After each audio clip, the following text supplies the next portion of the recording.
Here at Airkewld, we're talking about a 66 to 75 ball joint Beetle Ghia air ride.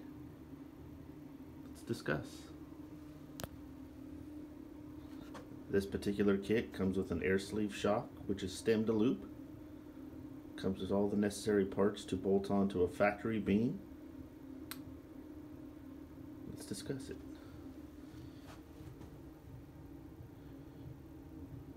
Front hardware, fittings, Delrin grease seals. The shocks will allow your factory ball joints to lift up and down about 7 1/4 inches. Kit does come with 2-piece through rods and the hardware for the lower mount. If you use this kit in conjunction with an ultimate beam, the Delrin spacers are no longer used.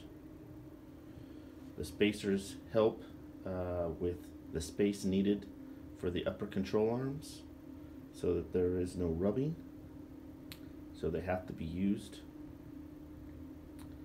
This kit is bolt-on, no modifications needed as long as you use the parts in the kit.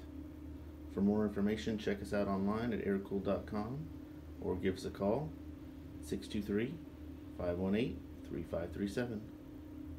Thanks for watching this video, and we'll see you guys next time.